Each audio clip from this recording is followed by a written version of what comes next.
The majority of a tree's roots spread outward, creating a crisscrossing web that holds the tree firmly in place. A tree's roots may extend outward to a length equal to its height. Tiny root hairs cover the entire ground, gathering water and minerals and directing them into rootlets. From the rootlets, the precious water travels to the main roots and then to the trunk. Animals that live underground, like rabbits, can live beneath trees because the roots keep the ground from collapsing. Because the soil is soft and unstable in permanently wet ground, most trees cannot flourish there. It also has very little oxygen, which is necessary for tree roots. Mangroves are tropical trees that grow on coastal mudflats.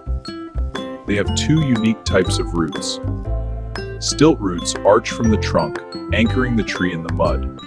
Mangroves create miles-long bands of vegetation along some tropical coasts.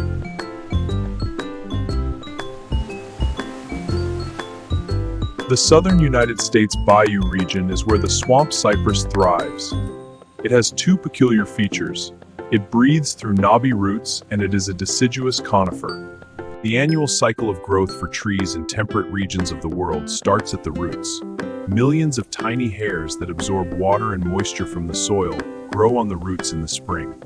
Each root has a root cap at the tip, a layer of cells that shields the root as it develops.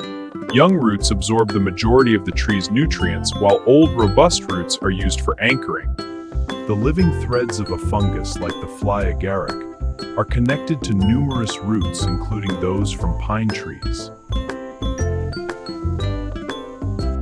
Burrows made by earthworms allow air to enter the soil around tree roots. Additionally, they move fallen leaves underground so roots can access nutrient-rich minerals. Trunk sap, found just below the bark, transports nutrients from leaves and pulls minerals from the ground. Even so, this barrier is occasionally crossed by insects, fungi, and parasitic plants. These animals are the foundation of the tree trunk food chain because they are fed by it. The mole digs for nutrients in the rich soil at its base. The earth tills the soil, and the termite consumes the decaying wood. Small mouse-colored birds called tree creepers eat insects found in tree trunks. They spiral around each trunk as they climb it looking for food. Many mammals, including squirrels, steal and bury tree seeds. However, not all of their stored seeds are found, and many of them germinate. The acorn woodpecker stores acorns in trees and telephone poles. It creates holes in the wood and deposits the nuts inside. These storage sites provide food for the woodpecker year-round. This is the trunk of a mature maple. Dead wood will be attacked by fungi and insects, but if living wood supplies water to the leaves, the tree will survive. Some birds modify the size and shape of the entrance by adding mud to tree trunk holes where they build their nests. The female tree hornbill begins to seal herself inside the tree cavity. She uses a mixture of mud and saliva to build a protective wall. The hardened wall will protect her from predators. In temperate climates, trees frequently support small, non-harmful plants like mosses, lichens, and ferns. While in the tropics, they are joined by colorful orchids and bromeliads. The mistletoe is dangerous. Its gooey seed is scraped from a bird's beak onto the host tree's bark. A root penetrates the living wood, and the parasite draws nourishing sap from the tree.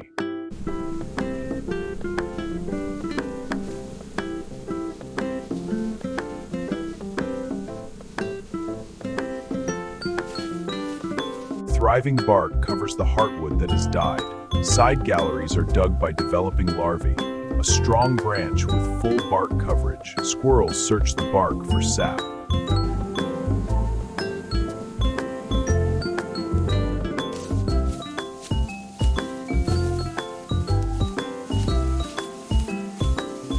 The nuthatch is one of the smaller birds that can support its weight while clinging to a vertical tree trunk.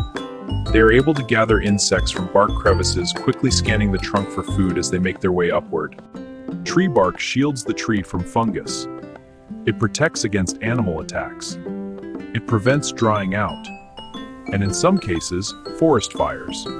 Two layers make up the bark. The inner layer, known as the bark cambium, is made up of living cells that, after they die, become the outer bark and create a powerful barrier against the elements. The Hevea brasiliensis tree produces a milky sap called latex, which is collected in bark, allowing the lake continuously.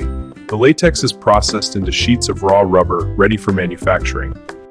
The bark cambium creates a new layer of bark every year. This makes the oldest bark accumulate on the outside. The newest layers are always on the inside. Ash saplings have a smooth bark at first, but as they grow older, their bark becomes cracked all over. Redwoods like the Wellingtonia bark that is 1 foot thick. A mature beech tree's bark, in contrast, may only be a ½ inch thick. Cinnamon sticks are made from trees in India and Sri Lanka. The bark is harvested from the young saplings. It curls up as it dries. These insects got stuck in this pine resin, which turned into fossilized resin about 50 million years ago, and is now known as amber. Like this yew, many conifers have old bark that flakes off in small pieces as the tree grows. Underneath is the new red bark. Wellingtonia trees have thick, fibrous bark that is resistant to fire because it lacks resin. This makes them more resistant to forest fires. The bark of the cork oak produces cork. The bark cambium, which creates new bark, is left behind after the outer bark has been removed. The horse chestnut has a smooth bark as a young tree. But as it gets older, the bark splits and cracks into tiny crooked plates. American Indians made canoes out of North American paper birch because its bark is so strong.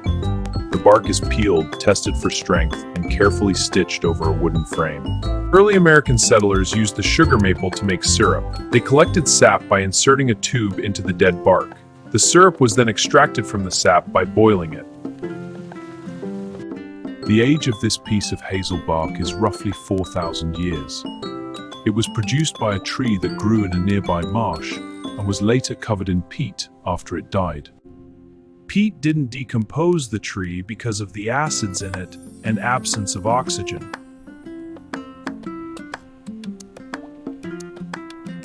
Old bark has chemical defenses and is tough, like this one from a poplar. Some trees yield chemicals that are used in contemporary medicine. All plants breathe through both their leaves and stems. The enlarged pores in the cherry wood are what allow gases to seep through to the wood below.